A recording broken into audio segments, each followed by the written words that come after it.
do them this semester. Yeah, like I'm gonna be putting them out for the. So well, you're our manager, right?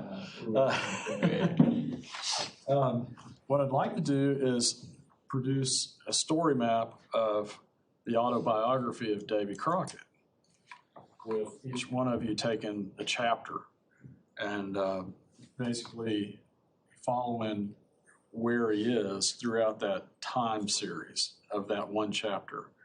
I mean, doing the whole book would be a gargantuan task, but have a look at how many of you have started reading it? Okay, that's sort of. We're unanimous on that. Go ahead and get started reading it. If you want to identify a particular chapter, we will try to ask for your chapters. How about Wednesday of next week? So you can skim it. It's not a very long read. You can skim it, or you can go ahead and read the whole thing if you have time. And tell me which chapter it is that you're most interested in. Of course, some chapters are going to have more mapping than others, perhaps, but it's not like real detailed mapping. It's just kind of identifying locations and then seeing where it goes, back and forth. The point of this project is that, number one, this is an autobiography. What do you all know about autobiographies? Oh, by the way, how many of you showed up for class? I'm so sorry. There was something wrong with my email, apparently. It came through at 6:45 in the morning, and I didn't check my email that early. Okay, well, 3 of you showed up, and did you not get the email? Mine came out at noon. There was another one. Did it show up at noon? See, that happened to some people in my other class. And, they said, well, and then somebody said that it showed up the next day. So something's weird about the emails. I don't know what's going on there, but sorry about that. That's just bizarre. I got extra steps on the old Fitbit, so we're all right. What's that? I said I got extra steps on the old Fitbit, so it's all right. Okay. Yeah, well, okay, that's good to know. Gotta get my steps in, bro. We all need more steps.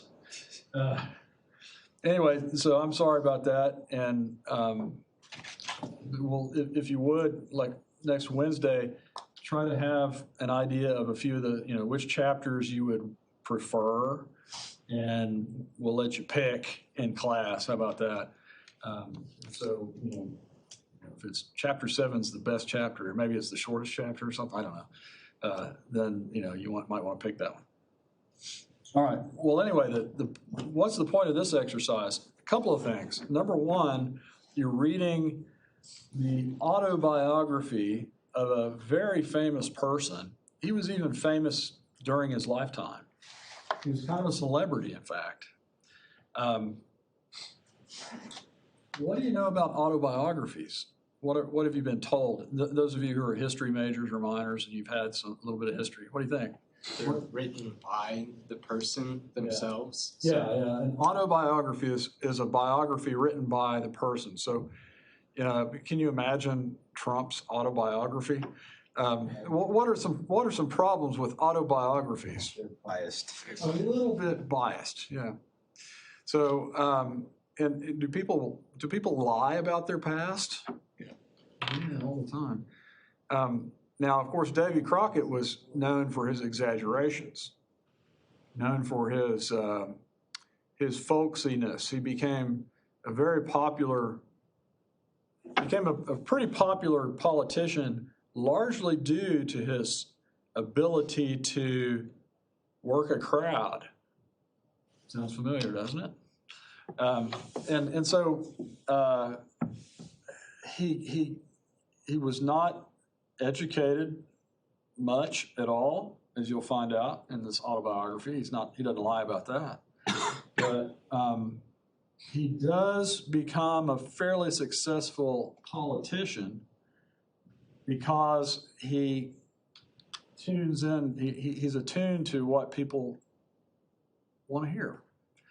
Anyway, so that I don't want to get into the gist of it, but anyway, it's a I think an interesting read. So please look into that. Remember, it's an autobiography, and how are the ways that people can lie about their past?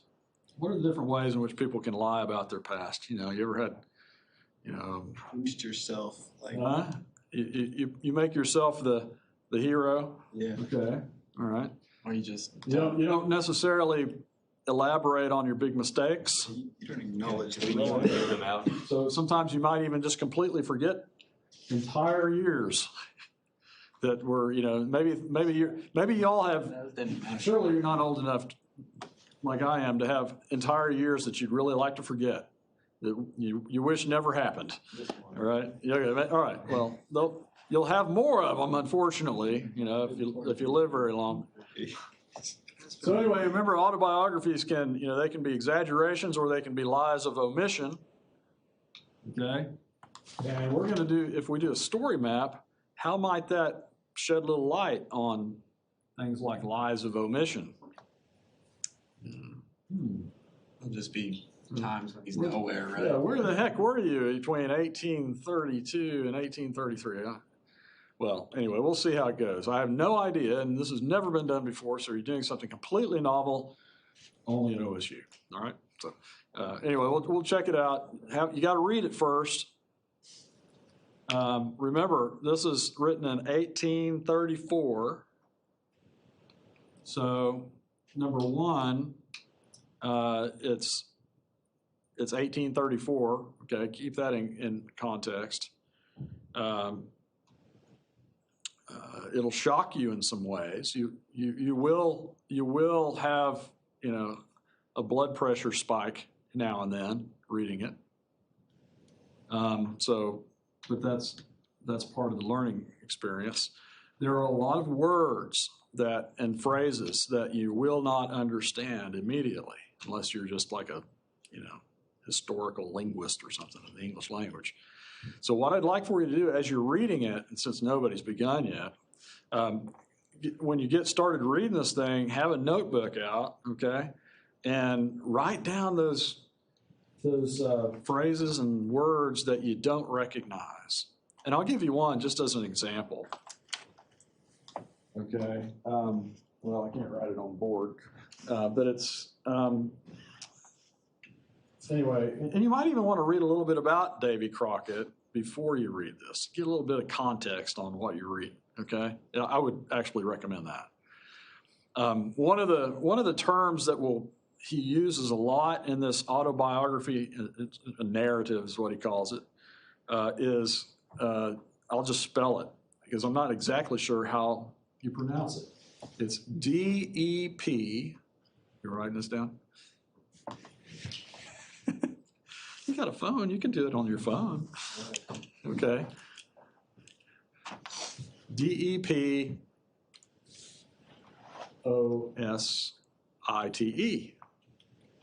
It's just like deposit except with an E. Has anybody ever run across that term? D-E-P-O-S-E. D-E-P-O-S-I-T-E? I may have not said it right. We'll know when we record this, right? I think it's being recorded, but I haven't received any files yet, so it's not recorded. At least you're coming to class. So anyway, D-E-P-O-S-I-T-E. How would you pronounce that? Deposite? Yeah, deposite. Yeah, I think it's just deposit. I'm not sure. But deposit. What would that have to do with anything in Davy Crockett's life or career? So there. Okay, so now what I'm saying, you might want to do a little preliminary reading on Davy Crockett. You know, Wikipedia is fine before you dive into his narrative about his life. And he explains in the introduction or the preface, whatever it is, a little bit why he's writing this. He tells you exactly why he's writing this. Okay. And remember that Davy Crockett dies at the Alamo in March of 1836, right? So this is published just a couple of years before he dies, or less than 2 years before he's dead. And and so it's pretty interesting. So as you're reading it, keep in mind, this is an autobiography. It's about Davy Crockett. Hopefully you'll learn a little bit about him. You know, if nothing else, look at the Disney things on YouTube, right? The old Disney series back in the 50s or 60s or something. There was also a movie, I think it was The Alamo, like maybe 15 years ago. Did you ever see that? You can find that on YouTube, and there's a different version of Davy Crockett. He's a little bit more realistic, more of a Tommy Lee Jones type, you know. No. But anyway, I think that was kind of a dog at the box office, so I'd never seen it. But anyway, as you're reading through it, write down terms and maybe even phrases that you're not familiar with, because you're reading something from the 1830s. The language is from the 1830s, okay?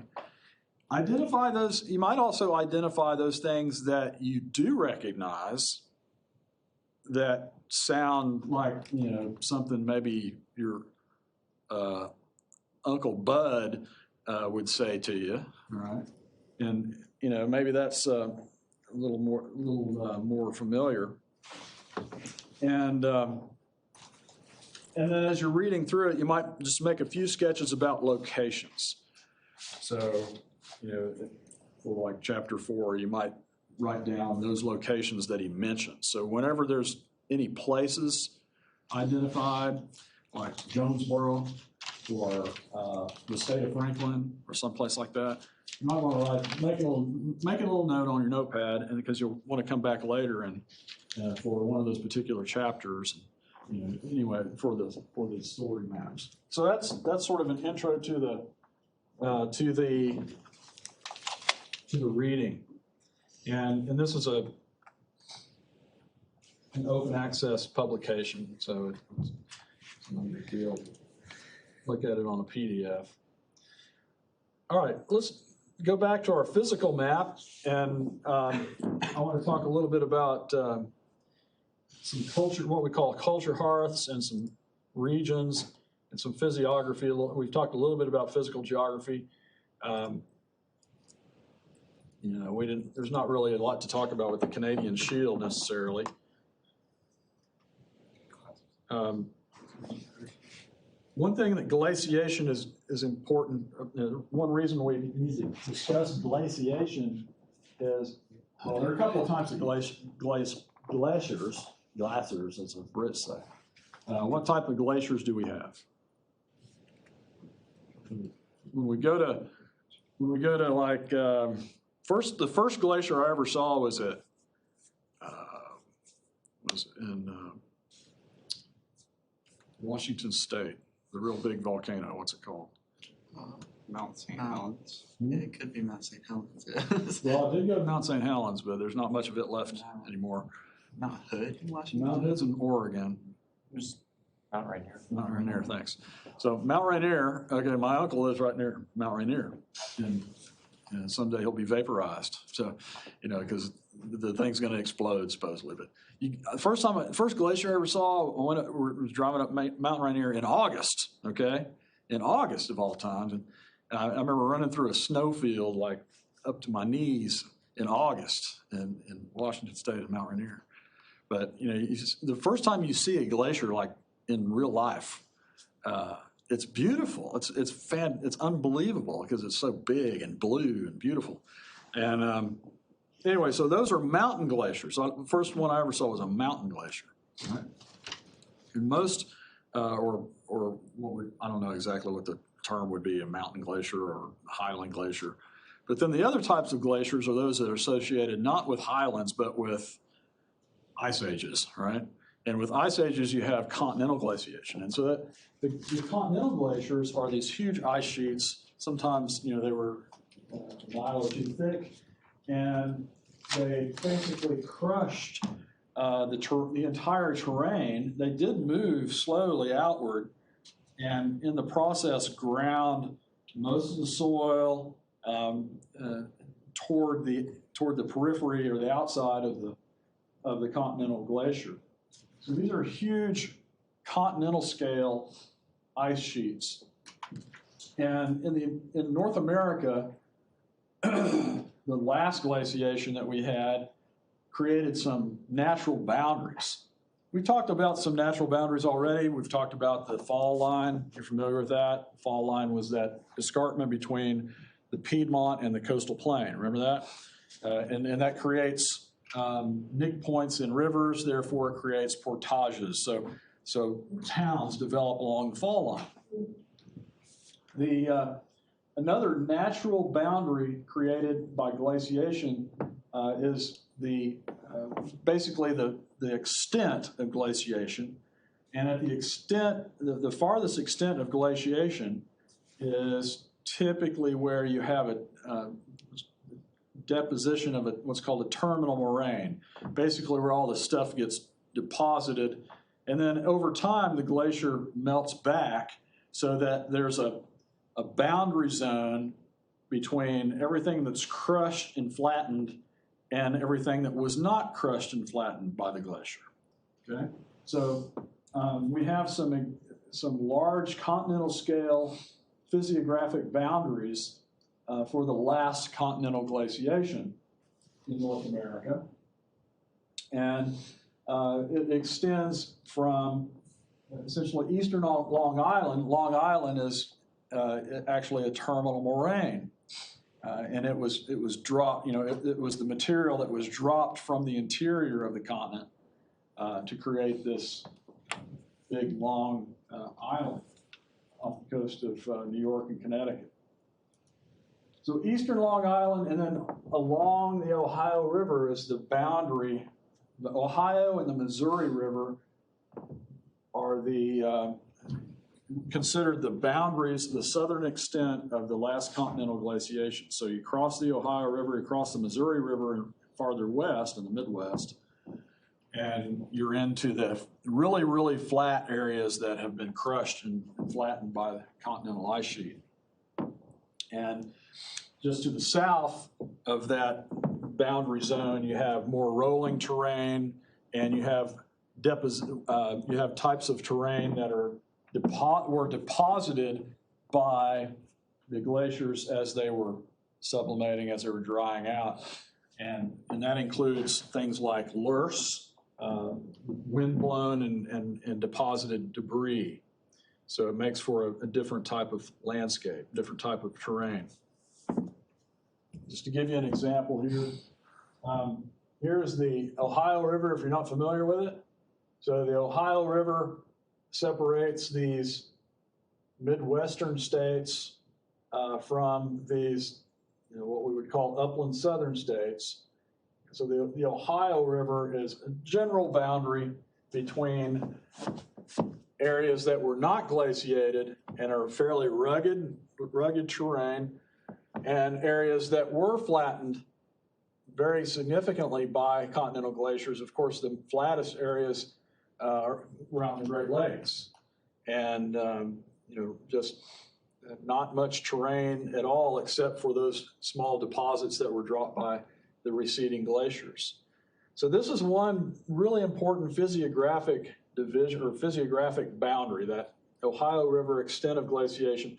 And then down here at the very southern tip of Illinois is where the Missouri River enters, Mississippi River right here, then right about St. Louis is where the Missouri River connects up with the Mississippi. So the northern part of Missouri, north of the Missouri River, is glaciated, but the southern part is where we have the Ozarks. You're familiar with that. It's rolling terrain, mountainous, rugged terrain. Which one of those are the ones the farmer wants?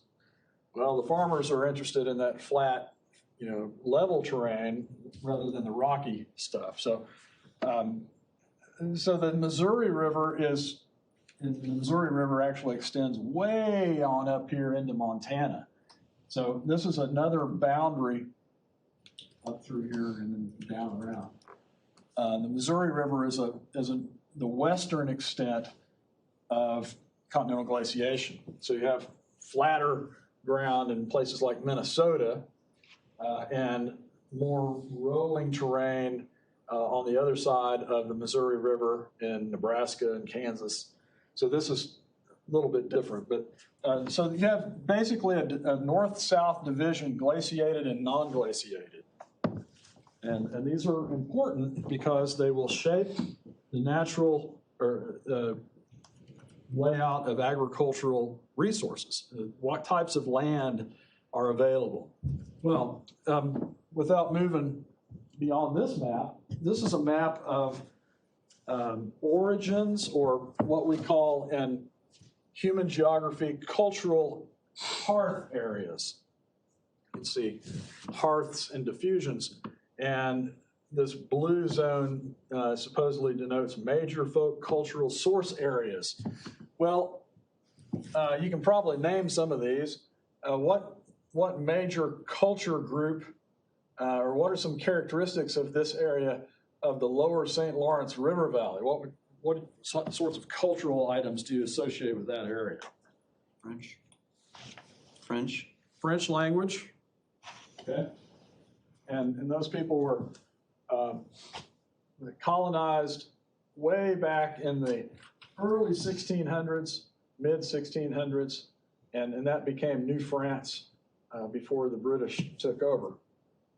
Another one, large area here, is essentially what we could call New England. And New England extends from southern Maine along the coast, includes most of Massachusetts, really all of Massachusetts.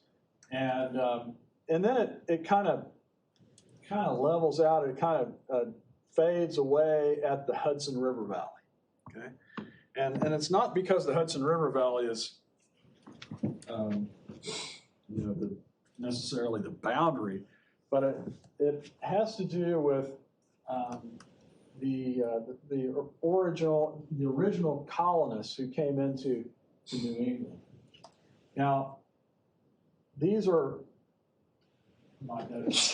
Anglo and French and other cultural hearth groups. Now, New York was colonized by the Dutch, but not real successfully, and the English kind of took over in the mid 1600s there.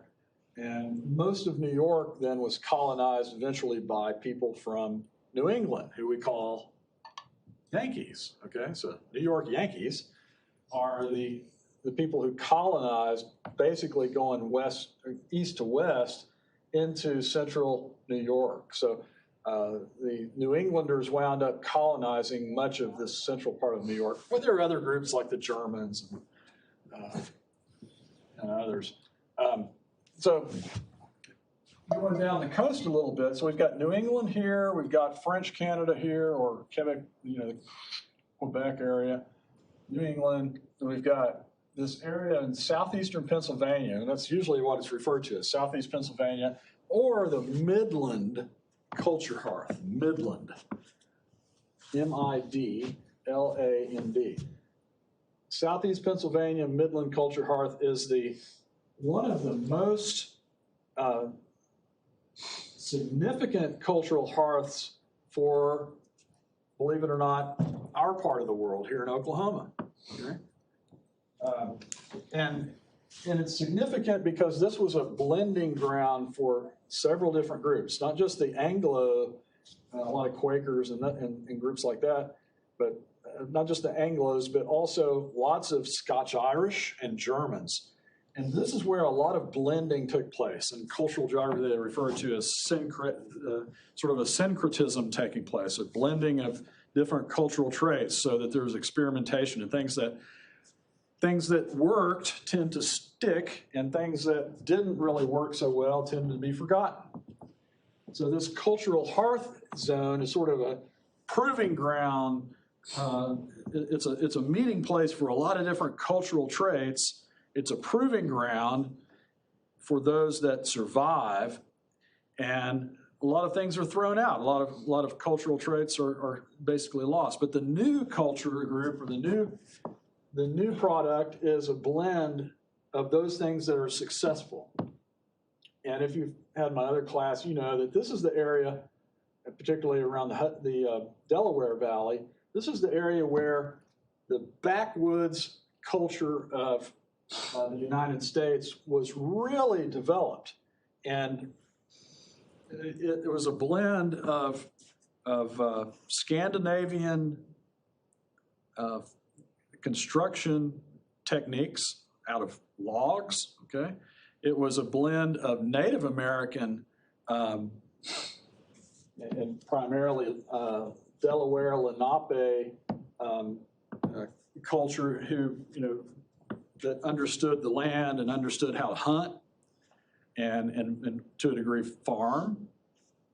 And the Scotch-Irish brought in their traits, including things like music and speech patterns that kind of stuck, and whiskey making, which I think we've talked about, but also things like raising cattle and rounding up cattle, herding cattle, that sort of things, both German and Scotch traditions. So, and the Germans brought in a lot of tendencies in terms of diet. Okay, Germans added lots of agricultural knowledge. The Germans were the groups, the peoples who brought farming technology that stuck in the Midland culture. So there are a lot of different contributions into this southeastern Pennsylvania area.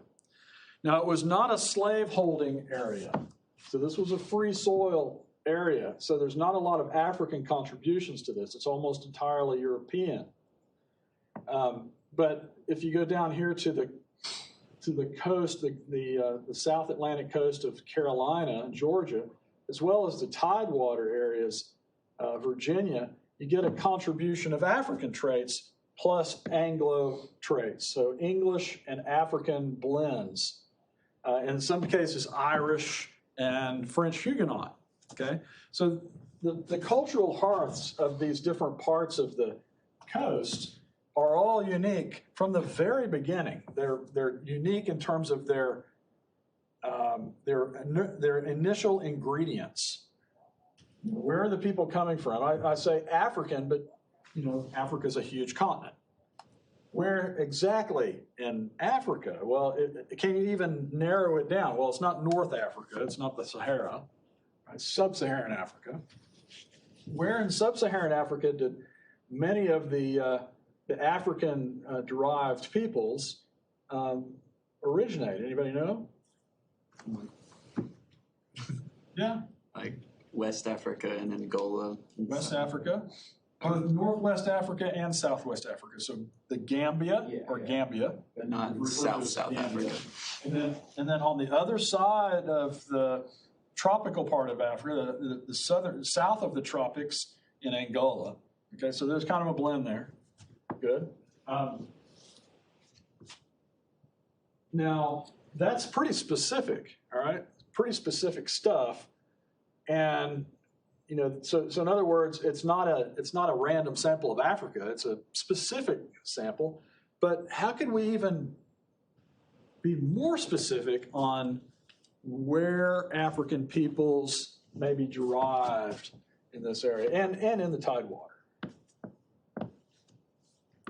Well, most of those folks were not initially brought to the New World directly from Africa. Initially, a lot of the African peoples who came into this area had actually spent several generations in the Caribbean. Okay, so it was an Afro-Caribbean culture that was transferred up here.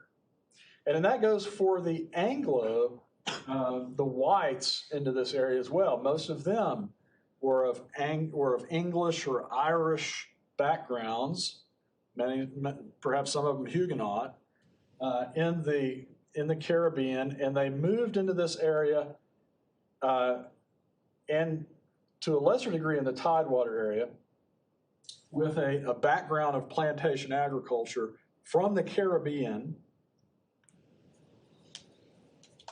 in conjunction with African-derived slaves. So So it's a complex area. Now, let's go down here to South Louisiana, one of my very favorite culture hearths. The South Louisiana culture hearth from basically Baton Rouge all the way to New Orleans and then beyond into the Delta. So this stretch of the lower Mississippi River Valley is, most of you think of it as French, right? Cajun. But it's a combination of a lot of things.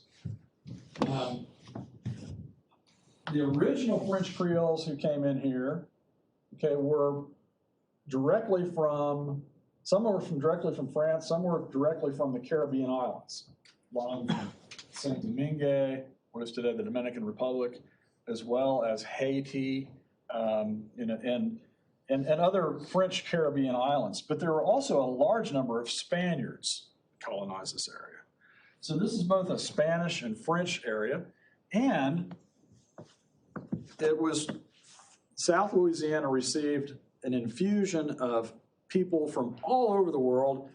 About the only place that exceeds South Louisiana's immigration diversity would be New York City, New York. So down here you have really the same sorts of groups that are going into New York. You have a lot of,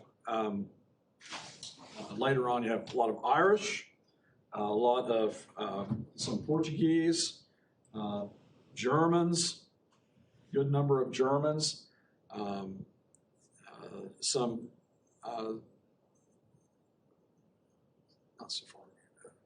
not Sephardic, Sephardic Jews from the Mediterranean countries of Europe.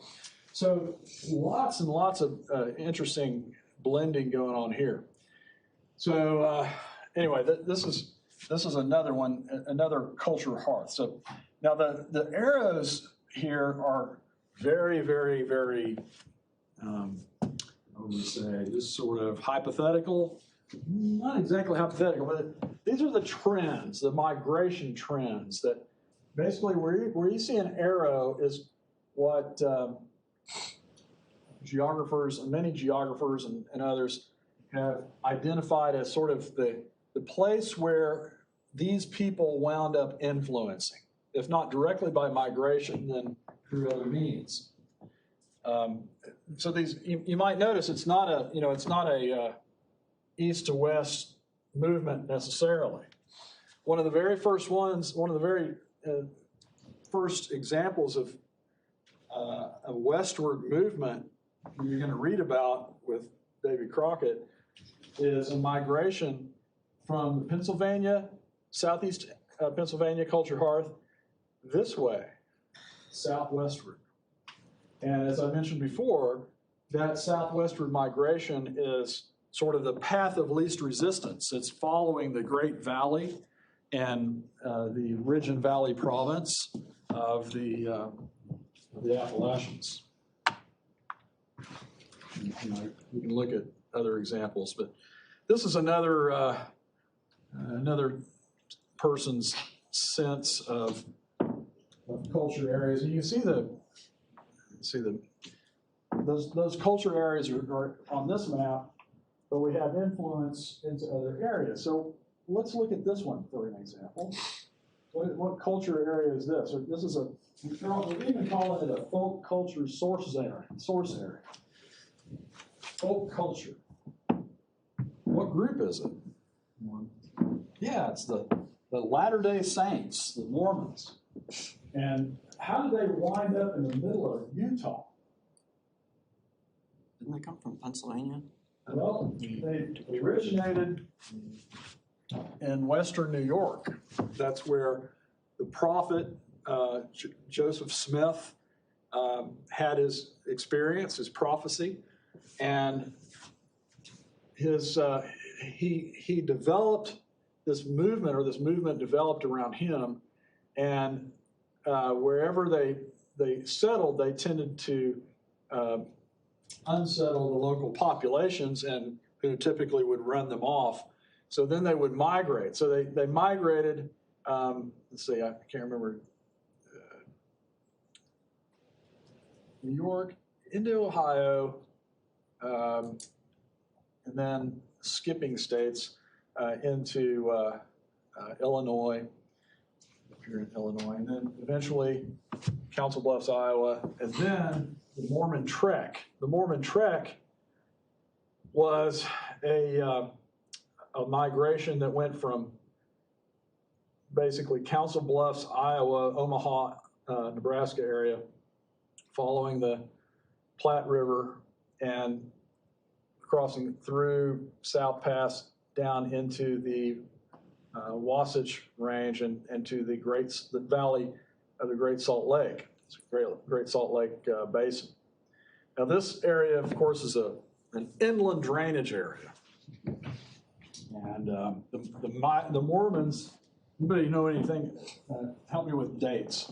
When was the Mormon trek from here over here? What? Oh, I don't remember. I don't know. Is it? Dad couldn't think of it. It's in the 1800s. Yeah, is it like 1840 or something? 1840s. 1844. 1846, 47. Okay. Dave, you were close. Anyway, the Mormon trek, a lot of them walked, okay, carrying or pulling carts that would look like wheelbarrows or something, sort of backwards wheelbarrows.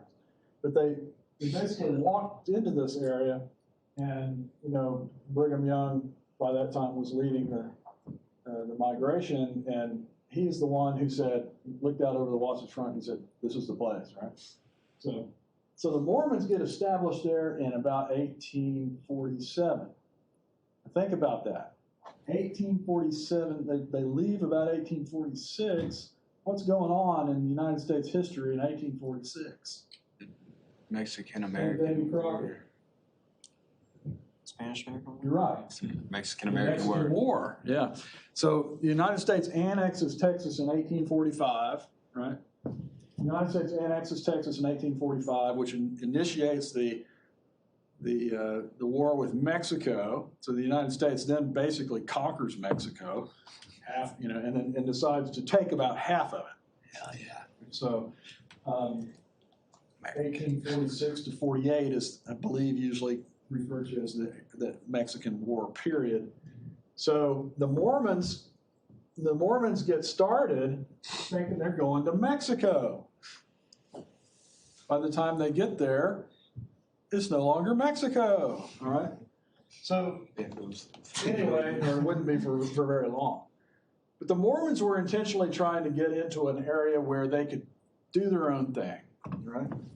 And those eras are indicative of the influence of the Mormon culture region, and they're really not very, they're pretty conservative, if you ask me. Northern Arizona today, pretty much Mormon. A lot of Nevada, strongly Mormon. My stepsister just moved to Rock Springs, Wyoming, which is about right here, and she says it's like it's like Utah. It's a strongly Latter-day Saint area.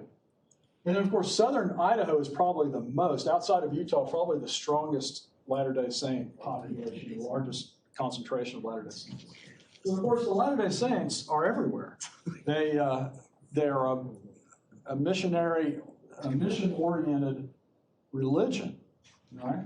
And so not only are they throughout every county in the United States, I guess, or at least every state, they're in just about every country in the world, especially in Latin America, and increasingly elsewhere. So they are a self-consciously expansionist culture group, right? And they're they have a very strong identity, of course. And they're becoming very, very multi-ethnic. What is it? Is it American Airlines that has a hub in Salt Lake City? If you're flying to Salt Lake City, you'll notice a lot of people, and you might say, "Man, where are they from?" And after a while, you'll figure out there are a lot of South Pacific Islanders, people from Guam and Trobriand Islands, a lot of different South Pacific islands who live in Salt Lake City. Mormon missionaries connecting with people all over the world. And it's becoming a real cosmopolitan place. Anyway, just a strange observation. I don't know why I said that. Anyway, have the culture hearth, and then it's expansionist. So how did the culture hearth get there? Well, it has a sort of an origin point. All of these cultural hearth areas have kind of their what we might call sort of the formative years, and they get established, and then they influence the rest of the areas. They influence other areas, and largely through migrations of people. The one thing we often say is that in the United States, there's a pretty strong connection between the, states of the Midwest and the Mid-South with their culture hearth areas. And in other words, fairly strong connections. But once you get into the Great Plains area, the Great Plains initially, migration passed over the Great Plains. The Mormons are an example of that. The Mormons, were trying to get through the Great Plains into the valley of the Salt Lake, where there was irrigation water for agriculture and isolation from the rest of the world. Same, to an extent goes with the Spanish and New Mexico. The Spanish colonized the highland areas of New Mexico because that's where you got the rainfalls, where you got the cooler temperatures, the ability to have agriculture. And to them, farther east was the high plains. And they had some sheep herders and a few, that kind of went as far as Boise City or something, Boise City, Oklahoma, but they didn't get much farther east than that, okay? So they tended to concentrate around areas where agriculture was doable. Now, there are other areas that are indicative of migrations from outside the current United States. So here you have migrations of people from Mexico, and these are not the greatest, but there were significant influence from Sonora up into southern Arizona and into some parts of New Mexico. Most of the people that colonized this area came from Mexico City and farther south. Then you have an influence from Mexico into Texas. Notice that Texas is the recipient of immigration streams from Mexico or even New Spain, as well as Louisiana, as well as South Carolina, or the Carolinas in general, Georgia, the Carolinas, into Texas. And even though you can't see it, there's a unique sort of connection between states. And one of my favorite songs, by the way, T for Texas, T for Tennessee, all right? That's a Waylon song, or it's an older one than that. But anyway, Tennesseans had, like Davy Crockett, had a special connection to Texas because there's a really strong migration stream going from Tennessee and Kentucky and northern Georgia, North Alabama into Texas. So Texas is colonized by people from New Spain or Mexico.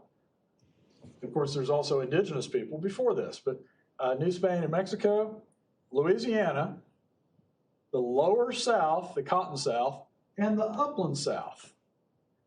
And where else? From overseas, okay? South Texas, hill country right here, attracts lots and lots of Germans. And so it's both an international migration destination and a regional migration destination. All right, so this is what I'm trying to get at here is that we have in some places like the Great Plains and parts of the West that were settled much later. It's more difficult. It's more difficult to identify strong connections between today and in the past. It's really difficult. Plus, people are coming from a variety of different sources into those areas.